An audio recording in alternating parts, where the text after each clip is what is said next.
Season 8, Episode 3, The Maud Couple. So, Maud's anti-humor is a thing, and the element of laughter is an over-laugher.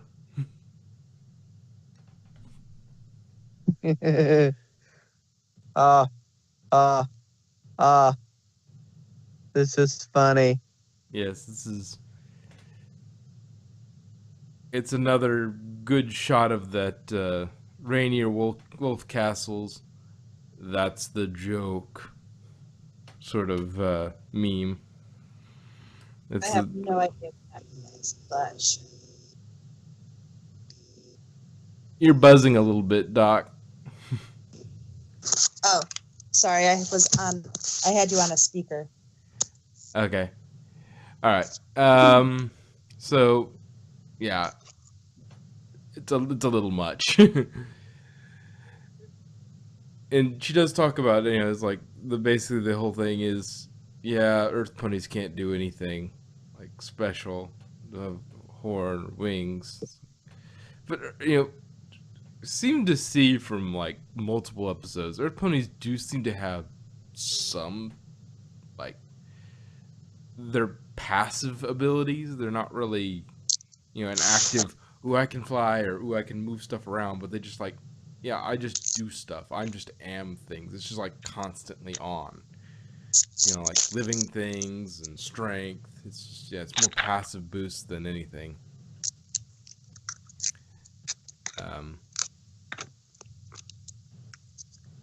Lyra, we get a Lyra shot with the best friends meeting at the comedy club. Mm-hmm.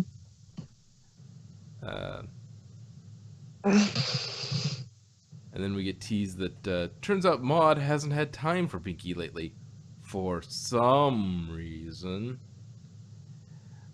Which talk about the grand arc of this thing later on, but yeah. So Maud agrees to hang out with Pinky in the morning, but she's not home when Pinky comes to get her. So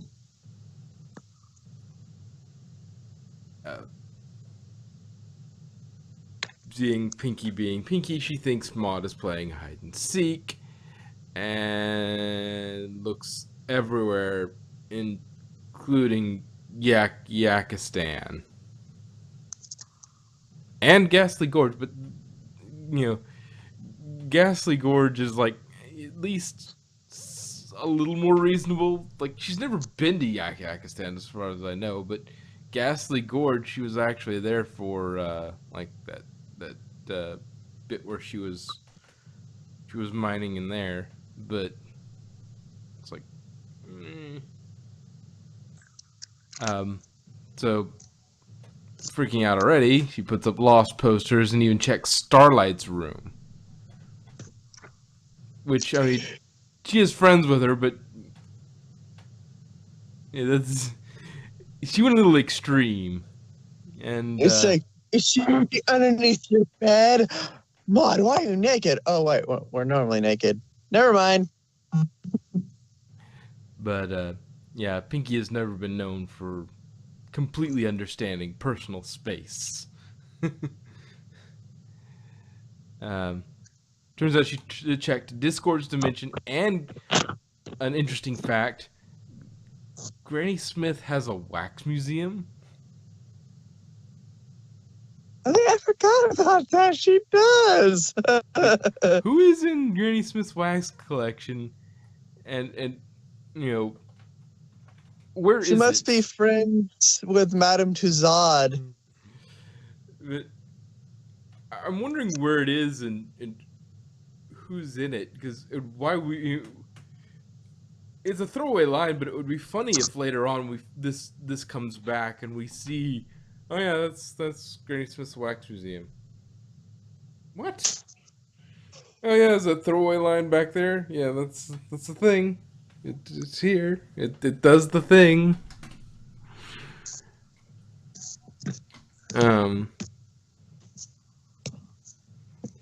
So Starlight agrees to look for Maud while Pinky gets the birthday cake ingredients. And then we get introduced to Mudbriar. It was very precise in his speech. And also rather slow in talking. He's very methodical. Yeah, And sometimes picks it's his good to think words, about what you're going to say. Other times, not so much. words very carefully. You know, which is a there's a double joke here in his cutie mark in that he is both a stick in the mud,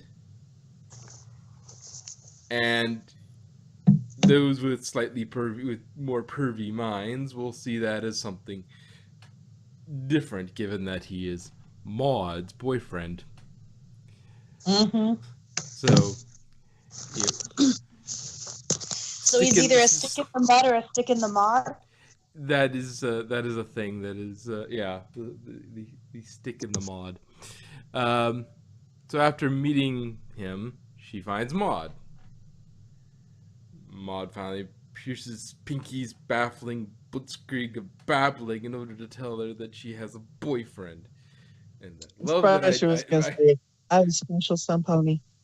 I wrote these notes, I think last week, and I was like, I left myself a little treat with the alliteration. I forgot about that, but which explains why she hasn't had as much time lately. Which I find that interesting that they choose that they're now covering a lot of elder siblings. They're starting to cover elder siblings getting significant others. Not necessarily married, but dating.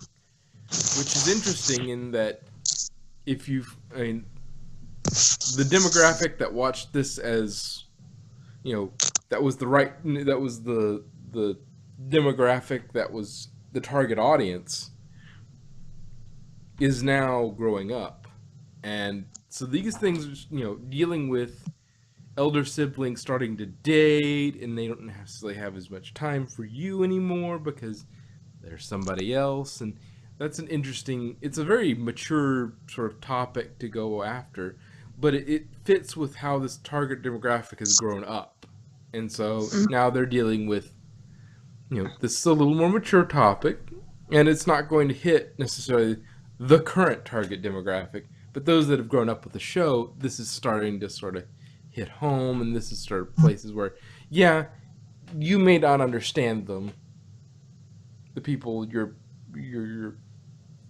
siblings pick, but if they make them happy, you may not be able to see it, but for them, they're a thing.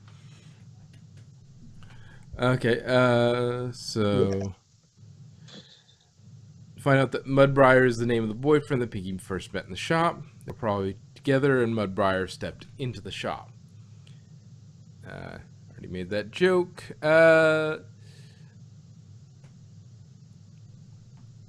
Mudbriar is just about as slow to speak as Maud and just as nerdy, but about sticks. It's a stick. It does nothing. If I hear yourself, right? Yes. You have a straw named Fernando.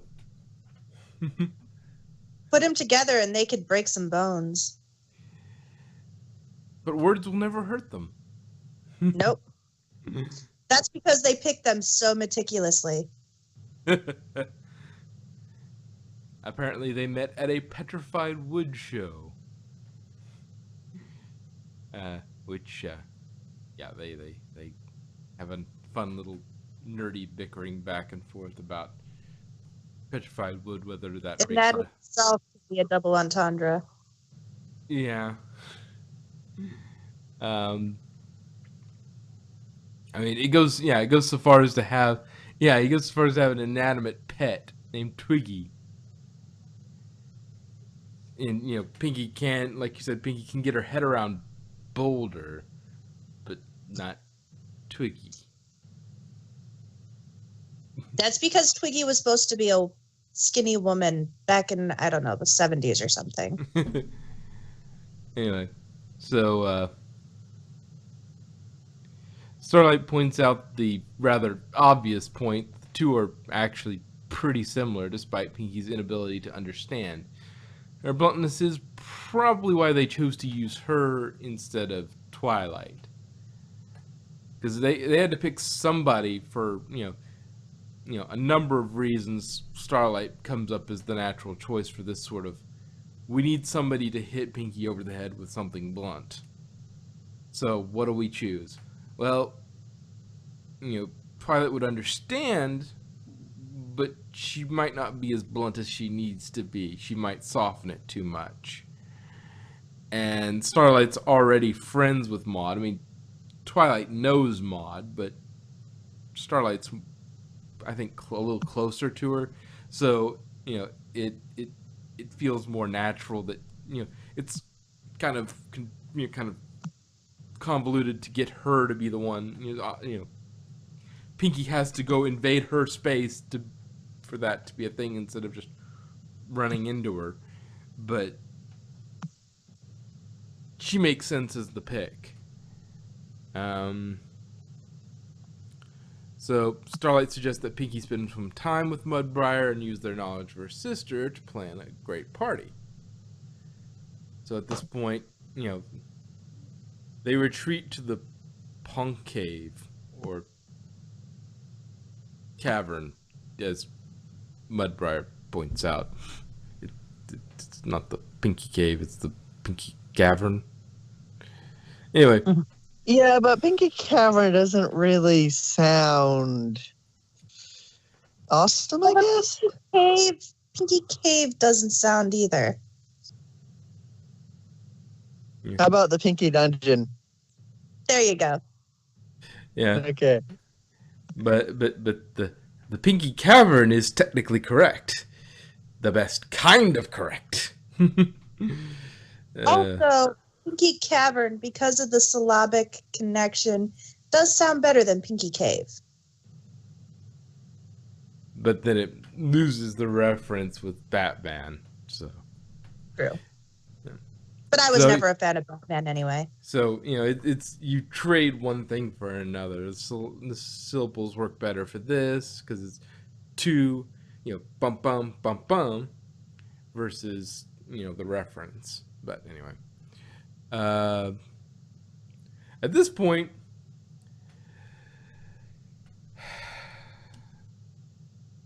Mudbriar goes full Sherlock. He goes full Benedict Cabbage Patch and opens his mind palace as he thinks Pinky has all the wrong ideas for Maud's party, which has got to be extremely disturbing for Ponka because she's got these detailed notes. It's like, yeah, she likes this, she likes that, she likes that. And it's like, that doesn't sound like she would like it all. And so, Mind Palace, that's where I saw that from. Sure, like I was like, why does this seem familiar? Yeah, that's well, it has been in other things too. Yeah, true. But his, but it's most notable from Sherlock as of late. Mm-hmm. And he's kind of stiff. So, only Maud should know about that. Let's see. Turns out Maud likes surprise parties, but only because of how happy when they go talk to her. And turns out Maud likes surprise parties, but only because of how happy Pinky gets when she throws them for her. Maud likes both Med and Pinky, but Pinky is a little jealous that someone new that she doesn't understand now here's a place in Maud's heart. And then we get an interesting little jaunt. Pinky, she's running crying. I don't understand. How could Maud like Mudbriar? Is it opposite day? Nothing makes sense. And then we get little apparitions of the main five. It's like Fluttershy's. You say, I'm not shy, and I hate animals. Rarity, fashion? Not for me, darling. Applejack. An apple a day is downright disgusting. Rainbow Dash. Slow and steady wins the race. And Twilight Sparkle's probably the best one of these. I never learned to read. Really, that's about as opposite day as I can imagine, I suppose. And then she starts having an identity crisis. And what if I don't like cupcakes? Anyway, so she runs off. She goes back to the family farm and arrives in the middle of the night, and then gets woken up to work by Limestone. Which we get another a fun little character moment for Limestone. Less talking, more farming. It's just Maud has a boyfriend. I'm not jealous. Who said anything about being jealous? It's like, don't be. He's super weird, and somehow he tricked Maud into liking him, and now I'll never get to see her again. The abandonment issues that they're trying to cover in this episode. I came home because you two know her better than any pony. What am I missing? What does she see in him? What does he have that I don't? Well, I can think of one thing, but I'll keep this PG. Yeah. Also, your family. And then Limestone. Let's stop everybody. Then Limestone comes back with a rather depressing sort of line. Buck up, Pinkie Pie. You look as miserable as I feel all the time. It's like, wow. Somebody get Limestone a boyfriend. Just Yeah, did that pairing stone one get a at hold of one the pairing point, stone? Maybe? He died. He was stoned to death. Yeah, so did Maud find this boyfriend by the pairing stone? No, she met him at the Petrified Wood convention.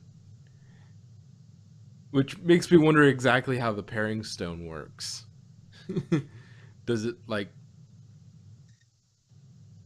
is it like a the dragon radar, and you just like whoever holds it, it sort of points them in the direction of their destined lover?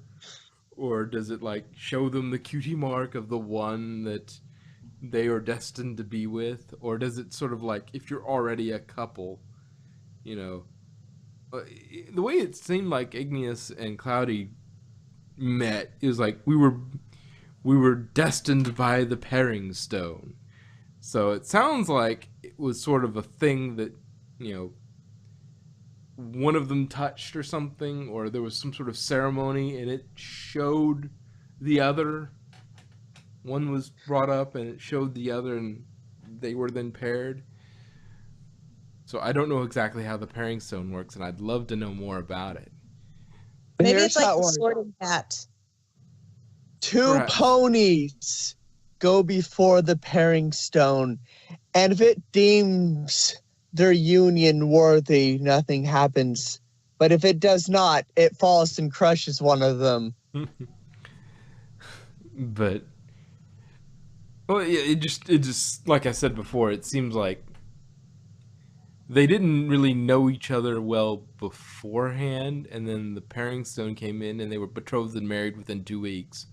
So it sounded like it was just sort of, yeah. Maybe the pairing stone is a type of stone, and they each, the rock farmer families, they take one stone, each take one side, and if they pair together to form a full stone, then they're destined to be. But if they don't fit together, then they're not a good fit.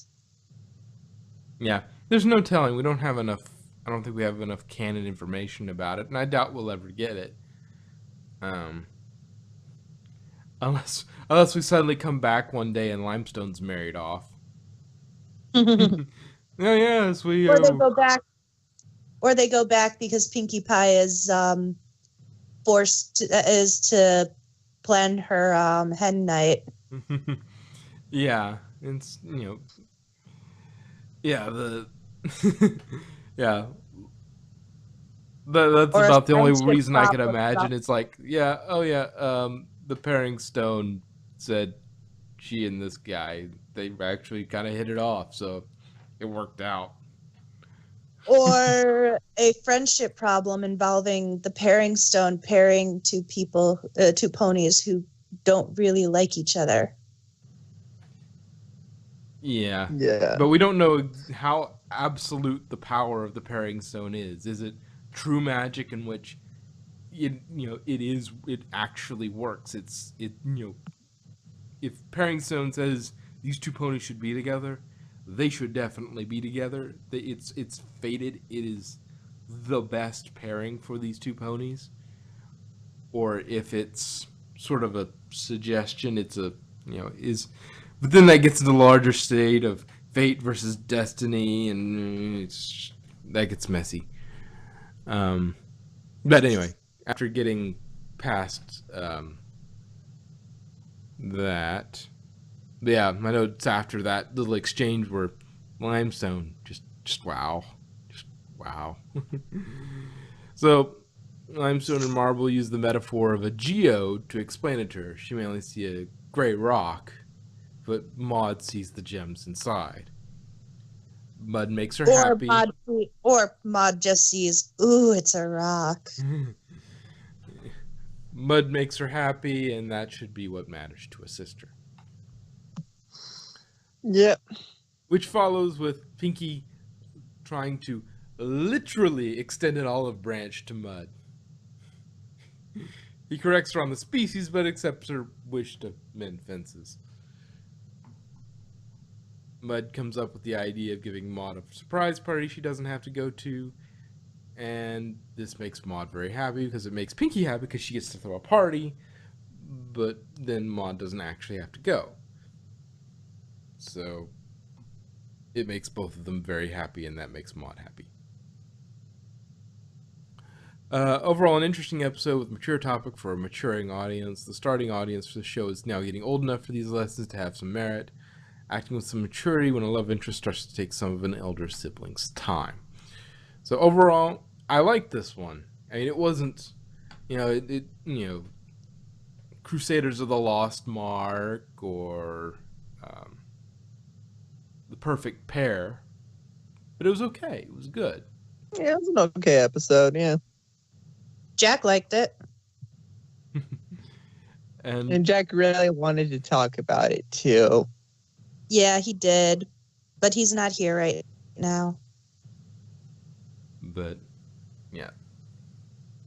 Now I really want just the next time we see Limestone, she's just, oh yeah, she got married over the break. It's like, what? Or, again, like you said, her Hindu, that's hin and do, not, anyway, but Yeah, she suddenly became a human, a religion. Yes, she now believes in Vishnu for some reason. Well, she'd be well armed. But how was I saying? Yeah, not the greatest of episodes, but certainly not a bad one. And I'm curious as to how far this sort of pairing off elder siblings is gonna go. Because now, Well, Big Mac's next. what? Big Mac's next. No, he already did. They already did that. That's That's right. they already did that. Let's see, what siblings do we have? Fluttershy, we got Zephyr. I don't think I want to see him for, he's an annoying character. I don't want to see him very much, so meh. Rainbow Dash, only child, not gonna have, not something we have to worry about. Applejack, her big brother, Big Mac's already done with the pairing off. Maud is already paired off. Limestone, yes, you should be your own pony, but she seems like she really wants someone. Um, so that may be a thing. Rarity is the eldest sibling, and Sweetie Belle's too young for that. Besides some puppy love sort of thing, and Puppy love. Could be Pippi Love. And then Twilight's older brother is already married and has a kid. So most of the elder sibling has a foal. A kid is a baby goat. I know, but yeah, they already have a child, a foal. So basically, all of the elder siblings outside of Limestone have been paired off, except Limestone and Zephyr. Don't put those together. That would be bad. I don't think that would work. Though to be fair, Limestone might be able to keep him whipped in shape. Yep. And he might actually just give her that little sense of fun that she seems to be lacking. True. I still don't ship it, but no. And Twilight has Flash Century. Not really. I know. I think he's basically been cast by the wayside for the moment. I mean, unless she suddenly has now, Celestia's, you must take a guard. You must have a guard. And Cadence, well, you got this one you can have.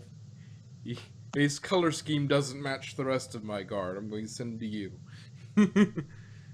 Or because she is the princess of love, she's like, Well, that would be her outward. It's like, oh, he's very good. But his color scheme doesn't quite match the rest of them, so I'm going to send him to you. And he's secretly, yes, my shipping network grows. I don't know why she has that inner monologue voice, but she does.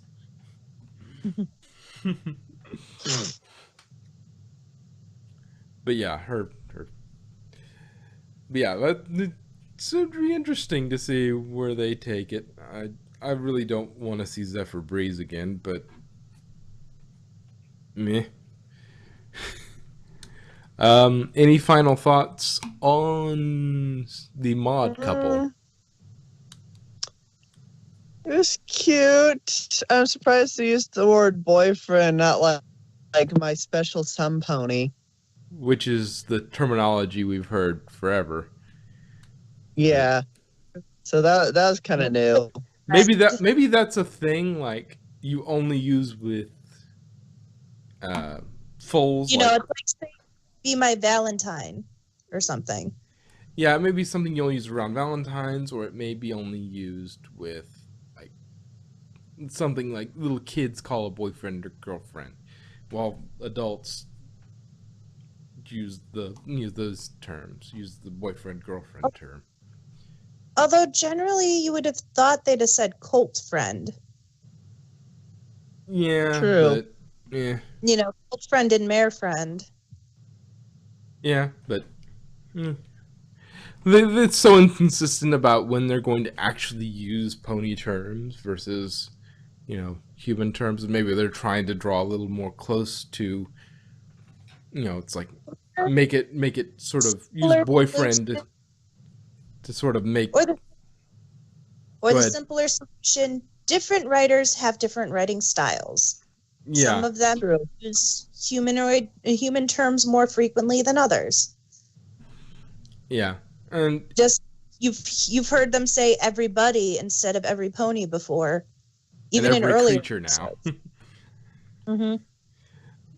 Even in early episodes. So It's just probably the writer. Yeah. Oh, yeah. Yeah, it's probably the writer. But it could also, I'm giving them maybe a little too much credit, but they chose boyfriend because to make it more relatable to the audience, like, oh yeah, boyfriend, sort of thing, instead of using Like the track, boyfriend and boyfriend. no. Anyway, I think that's enough for the mod couple.